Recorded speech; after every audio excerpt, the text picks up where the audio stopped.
Boston Red Sox pitching staff was all over the place this season. But who exactly was the most and least reliable? More on today's Locked On Red Sox.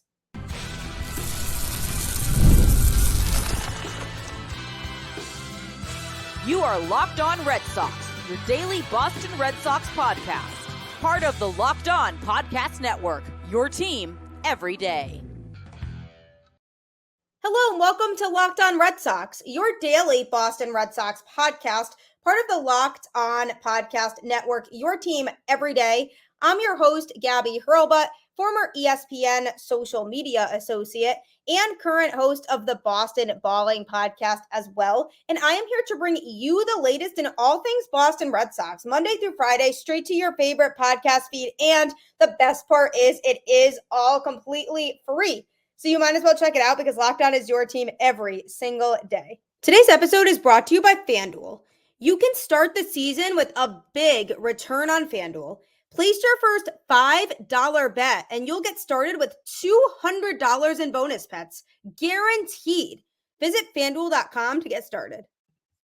Welcome to today's episode of the show. It's Monday. It's the end of the season. What a fast season it was, and also what a frustrating one for the Boston Red Sox, a team that had potential and there was more talent on the team than what their record showed, between dealing with injuries, having a lack of reliable pitching, and just lots of different issues that emerged for this team.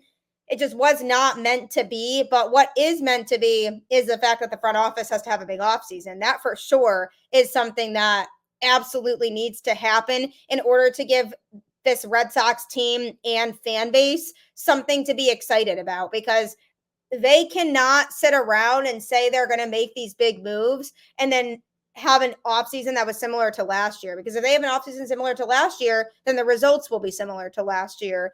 And that is a problem because their record this year was better than it was last year, but not by a crazy margin. And when you think about the Red Sox and just the history of the franchise, this is a winning culture and an organization that is expected to win. And John Henry himself set that expectation and culture when he bought this team. And the Red Sox were building championship contending teams year after year. So the mentality for some reason changed somewhere in there, and now they have to get back on track with that goal and try to figure out how to make the necessary moves to get themselves back on track to where they want to be. So we have a Red Sox pitching staff this year that was a mess. I mean, they were not reliable, especially the bullpen. And the Red Sox did bring in a very desirable pitching coach in the offseason in Andrew Bailey, someone who was highly regarded as a guy who could help build this pitching staff back up and get these guys to succeed and maximize their talents. And to an extent it worked, because the starting rotation, for the most part, was able to be competitive. And that's something I don't think people expected a lot of. So that was a promising sign. But the bullpen, on the other hand, was very much not reliable all season long. They had multiple meltdowns that lost the Red Sox games, even when the Red Sox were scoring a lot. So the bullpen is something that has to seriously be addressed this offseason. But as we look ahead to the offseason and look back at what this season was, I'm going to be talking a lot about the pitching staff today, reliability, who could we trust, who could we not trust, and giving my 2024 Red Sox pitching rankings in terms of which players were better, which players were worse. And so when you start with the starting rotation, this is a group of players who grinded. They all wanted to win, and they all wanted to be reliable every 5 days. And those 5 starters were Brayan Bello, Tanner Houck, Cutter Crawford, Nick Pivetta, and Cooper Criswell primarily. Those were the guys that were pitching in the rotation every 5 days generally. Then you threw in, Richard Fitz into the mix, who got to have an opportunity to start a little bit in Boston and impressed for sure, but he shouldn't be included in this ranking because we didn't see nearly enough of him. So that's the situation there. So when you take the 5 starters who generally have been able to make the most starts for this team this year, they all had pros and cons. Like Tanner Houck was super dominant in the first half and then kind of fell off a little bit in the second half, was in the Cy Young conversation in the first half. But then Brayan Bello, the opposite kind of happened, where he was a mess in the first half and then started to put things together after the All-Star break. Then you have Kutter Crawford, who was plagued with the home run bug this year and just gave up the long ball a ton. So there were definitely things about each pitcher that held them back a little bit. But when you look at overall reliability for the entirety of the season, and I was thinking of, during the course of the season, which starters did I want to see out there the most and not the most? So when it comes to ranking the 5 starters in terms of how they did this year, I actually have to put Brayan Bello at the bottom in terms of overall reliability. And it's disappointing because I saw so much in Bello going into this season. He had so much that he showed last year in terms of potential and his ability to be a key piece to this rotation moving forward. And he was a guy that I really was looking at and saying, okay, he could be a potential ace for this pitching staff. But I felt like he took a step backwards this year and he struggled a lot in the first half. And whenever he was pitching, I knew there was a strong likelihood that a lot of runs would be given up. And that was unfortunate. And we started to see a little bit less of that as the season progressed, especially in the second half when he was starting to put things together again. But if I'm considering everything in the overall season, I have to put him at the bottom in terms of the pitcher that I trusted the least to come out of that starting rotation. Then the next person that I would put on that list in terms of thinking about reliability and whether I trusted these guys or not, I would put Nick Pivetta next. He was a guy who generally I tried to get excited about, but then he also would be plagued with the home run ball, just like Kutter Crawford. Both of them had a big habit of giving up home runs nearly every start. And the problem was Pivetta would give up home runs in key spots. So then it would drag the Red Sox down and make it harder for them to come back in that game and win. So generally speaking, Pivetta was a guy who you really couldn't fully rely on for the entirety of the time that he was starting because he had this problem of giving up home runs. And he had a good pitch arsenal and he would throw different pitches in there this year, but he overall was not super reliable. So I have to put him 4th on the list, right above where I put Brayan Bello. Then 3rd on the list, who I thought was about average, was Kutter Crawford, another starter who was just plagued with home runs that were given up when he was pitching. He averaged 8.5 strikeouts per 9 innings this year. So that's pretty decent. I mean, that's a solid number. And Nick Pivetta also would rack up the strikeouts, averaging 10.7 strikeouts per 9 innings. So they both generated lots of swings and misses, but the problem was the power.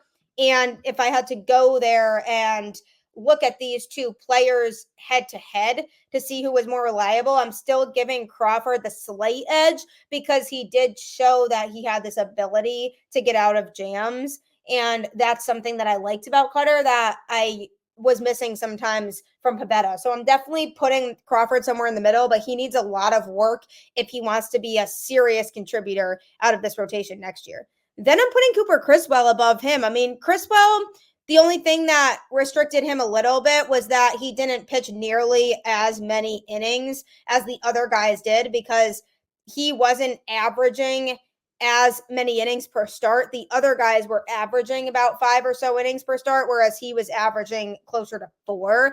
So he just wasn't able to stretch things out as much. But when he was out there, he would give us good stuff. I mean, when he would pitch out of the rotation in general, he was pretty reliable. And I was really surprised by that because I wasn't sure how he was actually going to be in terms of his ability to get the Red Sox in a good position when he was on the mound, but he gave us good stuff. And a lot of times he was more reliable than guys like Crawford and Pivetta. So he deserves to be up there because of the fact that he was generally pretty consistent. I just wish he would have been able to stretch out his starts a little bit more and pitch a little bit deeper into the games. But I really liked a lot of what I saw from Criswell. So then, obviously, taking the number 1 spot is Tanner Houck. I mean, he has been very good this year. In the first half of the season, he was a Cy Young candidate and kind of slipped back in the second half. But generally, he was the most reliable starter that this Red Sox team had. And if you looked at his start to start and everything that went into that, he was somebody who was a shutdown guy who could generate lots of swings and misses and could get the other team to stay on their toes and struggle to score. So I really relied a lot on Tanner Houck to go out there and have a good start. And it's kind of deceiving when you look at the wins and losses because Brayan Bello actually led the starters in wins this year, but that was more because his offense would help carry him through those. Tanner Houck didn't get as much run support when he was pitching well, and that was the issue. But overall, if you look at mechanics and everything they brought to the table, Houck was the best / most reliable starter on this Red Sox team. And I'm excited to see him and how he performs next year because he definitely has a lot of talent to be able to be a key piece next year and beyond for this Red Sox team. So there you have it. Generally, the starters, I would love to see more from Fitz next year. He might be pitching his way into a starting spot, but we'll see what the Red Sox do to address the starting rotation in the offseason, have to go out and spend on high caliber player. So hopefully they do that. But coming up, I'm going to be talking about the bullpen and who was reliable and who wasn't out of the bullpen. Hey, NFL fans, you can start the season with a big return on FanDuel, America's #1 sportsbook. So when you get a hunch in the middle of the game, you can check out the latest stats, view live play-by-play, and so much more on the same page where you place your bets. You'll get started with $200 in bonus bets, guaranteed when you place your first $5 bet. That's FanDuel.com. That's such a great deal for football fans everywhere where you'll be able to follow along with everything going on in the game. It'll really increase your chances of winning. So if you thought FanDuel wasn't intriguing enough to join before, now hopefully that's your cue to say, oh, hey, I should join it. In talking about the Boston Red Sox pitching staff and who was reliable and who wasn't, I talked about the starters and where I would rank them all in terms of their overall reliability this year. So now we get into the bullpen, and it gets a little complicated to straight up rank the bullpen in terms of who was more reliable because of the fact that there were so many changes to the bullpen this year and guys who weren't really in there consistently. Some guys were in there a lot less than others. But what I can say is that I did have my favorite bullpen pieces. And at the top, in terms of my reliability from the bullpen, I'm putting a tie between Chris Martin and Justin Slaten, both guys who did a ton to showcase what they can do and were reliable and were never afraid to really attack that strike zone. And when you were looking for a guy to pitch in a high leverage situation late in a game, you loved seeing one of those two guys in there because those guys would provide a lot of value pitching in the 7th or 8th inning when the Red Sox needed somebody to come in and be clutch and get out of a jam. And Chris Martin will forever be my 8th inning guy. Great bridge to Kenley Jansen, and Justin Slaten pitching before him in the 7th inning is also a great way to feel like, oh, we have our lockdown guys because we have Justin Slaten, then Chris Martin, then Kenley Jansen. So those two were at the top of my list in terms of reliability out of the bullpen. Chris Martin is a free agent. He likely won't be coming back, but Justin Slaten should definitely stay in this pen because he'll be a key piece moving forward just because of the fact that he pitched really well in that role. Another player who I think they should keep in the bullpen is Luis Guerrero, somebody who was called up this year. And again, a small sample size with him and hasn't had an opportunity to fully showcase what he can do and what he brings to the table. But what I will say is that I really liked a lot of what I saw from him when he was pitching. Seemed to be a shutdown guy, had a lot of confidence out there on the mound, and was somebody that I looked at and said, wow, I really like this kid. I wish he had more opportunity. So I'd like to see more opportunity from Luis Guerrero next year. And the same goes for Zach Penrod, somebody who got called up recently. Clearly isn't fully ready yet in high pressure situations, but it's because he's brand new to pitching at the major league level. So I do feel like that will come over time because he is the type of guy who has shown glimpses of being a really dominant pitcher. So if he can just work out those kinks and get over that hump of being super nervous in a high pressure situation when he's in the game, I think he can really excel here. So that's another play that I think the Red Sox should consider keeping in this bullpen next year when they're focusing on all these moves and what they're going to have to do to make this bullpen feel more complete. Kenley Jansen is another guy who I relatively trusted. Things were always a roller coaster with him because you never really knew what version of Kenley you were going to get. Were you going to get the 1-2-3 knockdown inning guy, or were you going to get the guy who walks a lot of guys or just puts people on base and then makes it an absolute roller coaster but still gets out of it? You never really knew, but for the most part, you always found that he would generally get the job done, whether he got it done easily or it took him longer and it was more difficult. He still found a way to be able to be that shutdown guy and close out games in the ninth inning when it was close and the Red Sox needed it to win. So I definitely overall trusted Kenley for the most part, another guy who I would put higher up on the trustometer.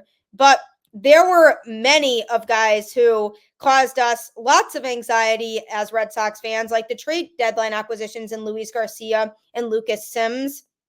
Luis Garcia had an ERA over 8 before going on the injured list, and Lucas Sims had one over 7. So obviously, they both were guys that the Red Sox got at the trade deadline hoping they would pan out, but they were both low on the trustometer in terms of whether I felt confident that the Red Sox could put them into a game and they could be trusted to pitch out of the bullpen. There were really never any times where I trusted them. And Lucas Sims had a couple moments where he showed glimpses before he got injured of being that dominant pitcher that he was with the Reds, but I wasn't getting that same guy the majority of the time he was out there, not nearly pitching with as much confidence and not having nearly as much control. And he had a hard time with not putting base runners on. And Garcia definitely turned things around a little bit after he got back from injury. I mean, that's not to say much. The bar was so low with him, but he was absolutely all over the place. So he definitely is one of the guys I'm putting at the bottom in terms of the trustometer out of the bullpen right now of guys who I feel are deserving of being honored as guys that are at the top of that list. So Garcia is definitely not in that group. So he is towards the bottom too, as is Lucas Sims in terms of trust level, basically at a negative for the two of them. Then you had somebody like Chase Anderson who would pitch out of the bullpen. And it was interesting with him because he was really bad and would give up runs nearly every time that he was out there. But he kind of developed an established role in the Red Sox pen because Alex Cora would use him whenever they were winning by a lot or losing by a lot and the game was basically over and out of reach. So that way then if he did go into the game and he gave up runs, no harm or anything because he would go out there and the Red Sox would still win the game if they were winning by a lot or if they were going to be losing anyway. If he went out there and gave up more runs, it's not like he kind of blew a close game for Boston. So I kind of liked that he was that guy when the Red Sox didn't have a close game going on and they kind of knew what the result was going to be already because it was a blowout with the Red Sox either on the positive or negative side of that. And it would allow for Cora to rest his higher leverage bullpen arms. Obviously, I never trusted Chase Anderson, always knew he was going to be giving up those runs. But if you think about it, the role he had made a lot of sense because of the fact that he was the guy who was able to go in there and eat up innings. So from that standpoint, I definitely liked having him around so that he could eat innings in those types of games when they were out of reach. But overall, definitely at the bottom of the trust meter. Then we have Mr. 650 ERA here with Bailey Horn, who is just a walking disaster. Never was able to go out there and show that he could be any semblance of a competent pitcher. And it's unfortunate because he was called up multiple times and then sent back down to AAA and then called back up, sent back down. things like that. And every time he got called back up, you wanted to believe that he had the opportunity to figure it out and that he was able to come through and be that reliable guy out of the pen that the Red Sox needed, but he just never was able to do that. Every time he would come back up to the major league level, he would go back into the mode that he had been in prior of giving up tons of runs and just being an absolute mess on the mound. So I tried to hold out hope for him, but it didn't happen. Bottom of the trust meter for sure. Brendan Bernardino was definitely somebody who was in the middle for me. 4.06 ERA, but he was not nearly as reliable as he was last year. Last year, he was a shutdown guy, shutdown left-handed pitcher for the Red Sox that could be relied on a lot. And this year, that just hadn't been the case for him. He was very up and down. Some days he was on it and he was really good. Other days he was not on it and wasn't dominating every aspect of his game when he was out there.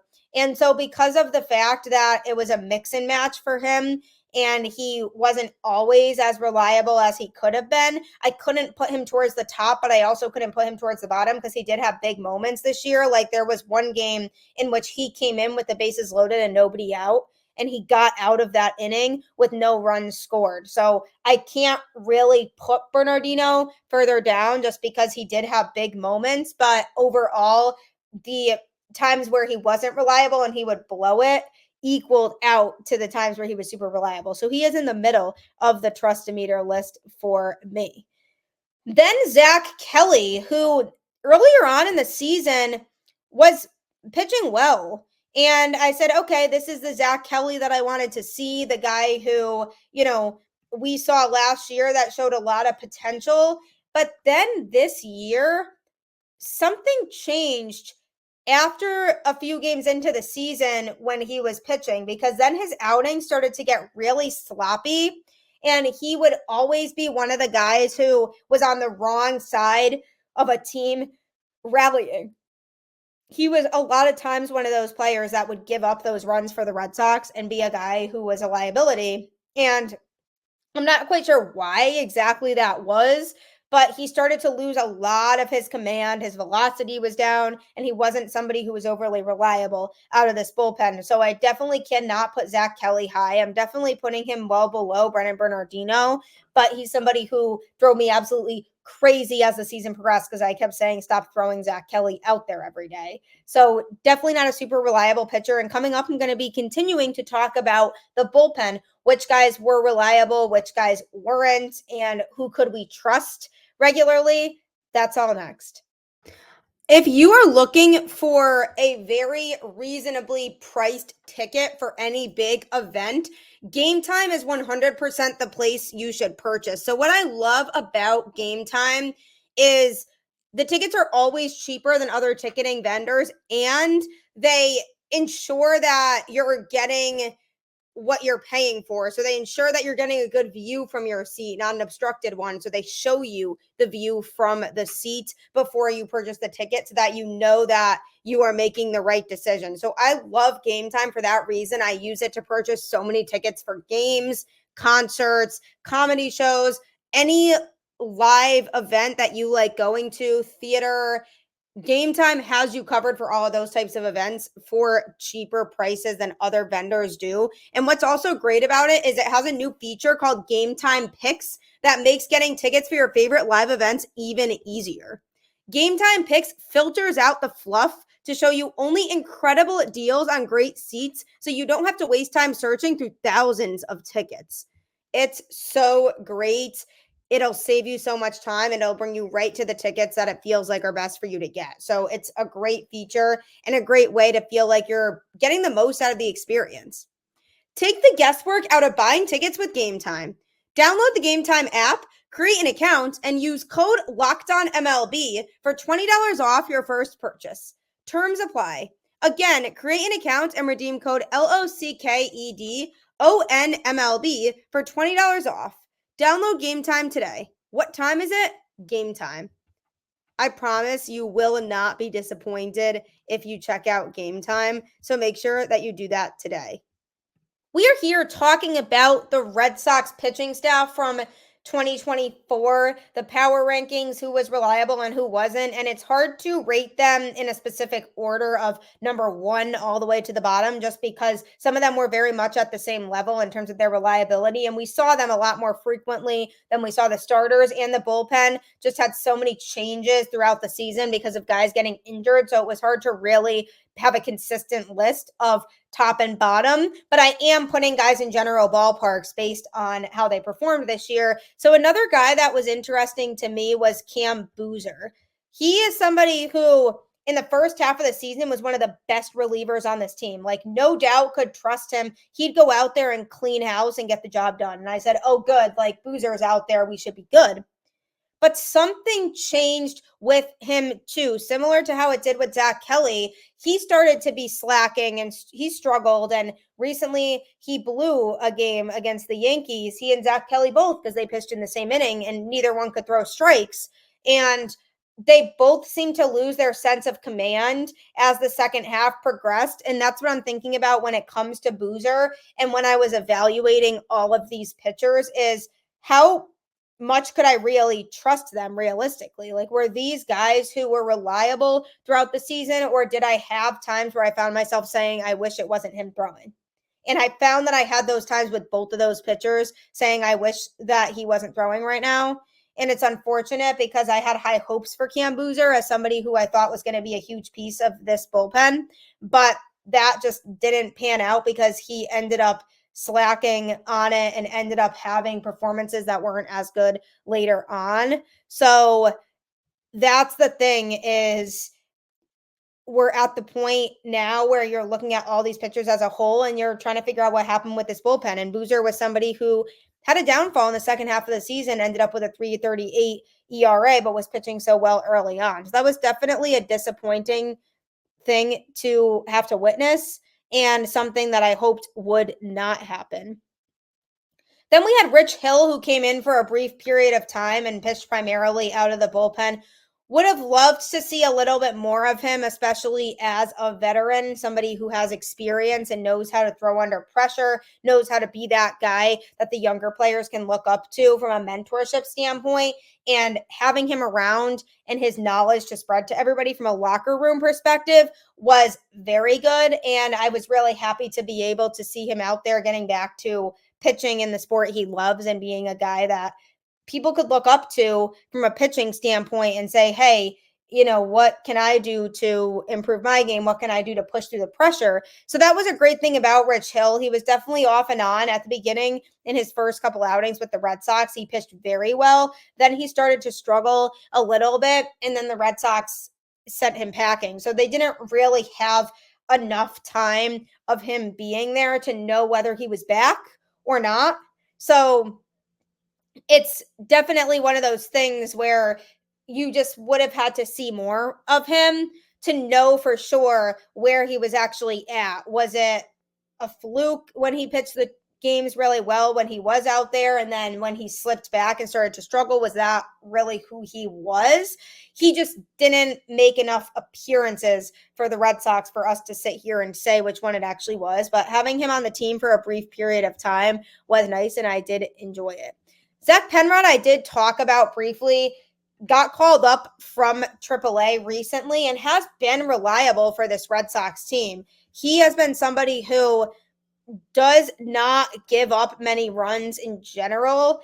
And if he does, it's only in very rare situations. Like if there's somebody on base from a walk or something and then he gives up a single. It's not like he's letting up 3 base runners and then giving up a bases clearing double. Like his outs are productive outs a lot of the time. Like he generates ground balls and he generates swings and misses. And I really like the reliability of him. So he's somebody who I'd like the Red Sox to keep around in this bullpen next year. So far when it comes to the bullpen next year, I'm looking at Slaten, Guerrero, and Penrod as guys who could be in the realm of that conversation. Then you have Garrett Whitlock coming back and hopefully Liam Hendriks coming back, also guys who could add to the pen. But so far, not a long list of guys here who I trust to come back in this bullpen. Then you have Josh Winkowski, who definitely was a disappointment this year. Somebody who I had a much higher hopes for because he has done a mix of both starting and relieving. We had seen him in the past be dominant. I mean, he had a really good season last year and could hold his own out of this Red Sox pen. But this year, that was not the case for Winkowski. 4.05 ERA on the season. And he was somebody who was in trouble a lot of the time and would have his pitch count load up, and then he would be all over the place and he would give up some runs, but then he'd have a really nice outing mixed in. So it was a little bit confusing with him, but overall he wasn't reliable because of the fact that when he would come in high leverage and the Red Sox needed him to come through, a lot of times he wasn't able to come through. So that was an issue I had with Winkowski. So I would like for the Red Sox to not have to keep him around because he's not somebody who I would trust moving forward to pitch out of this pen. Greg Weiser, a pitcher that the Red Sox got into the Alex Verdugo trade, 3.23 ERA on the season. Not terrible, but not great. He was kind of all over the place. Some days he wouldn't have it and he would be horrendously bad. Other days he would have it and he would be super good. And it was interesting with him because he was so hard to figure out. Like, I'd be like, which version of him are we getting? There was that similar situation with a few other pitchers on this pitching staff, is what version of Weiser are we getting today? Are we getting one that's reliable? And if you're looking at a bullpen for the future and you want to fill it with guys who are going to be reliable and not guys that you're sitting here having to ask questions about, I don't think Weiser is somebody who should be in that conversation. I think he's somebody who needs more time in AAA, more reps. When he was with the Yankees, he wasn't quite able to figure it out either. So I think it could be worth having him start the season in AAA instead of up in the majors so that he can get more reps in there and figure it out on a level with a lot less pressure, because I liked certain things about his mechanics that I liked. Very good fastball and a good slider too.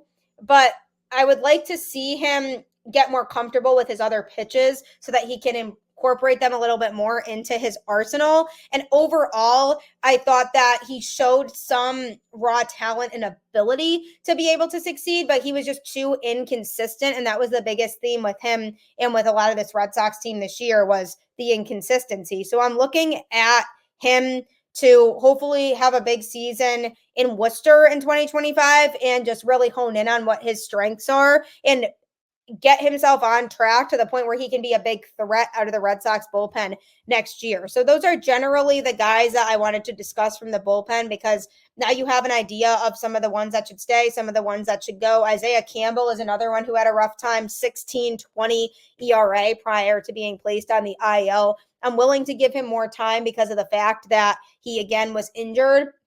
So if he was healthy, maybe things would have been different and he would have pitched a little bit better, but he was an absolute nightmare before he got injured. So if he's anything like that next year, that's absolutely a no-go for me also. So generally, there's a lot of pieces that this bullpen needs in order to make itself better for next year and be more of a threat in 2025 when the Red Sox will be hopefully looking for a playoff spot. So lots of work for Breslow and company to do. They can do it. They can afford it. It's just a matter of, will they do it? Will ownership pull the plug and give Breslow the green light to make those kinds of moves?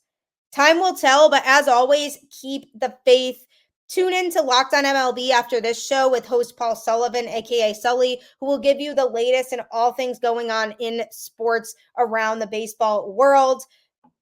Get you ready for the postseason. So if you are interested in hearing about all the playoff teams, you can find his show wherever you listen to podcasts right after this. Go Red Sox, and I will catch you on the flip side.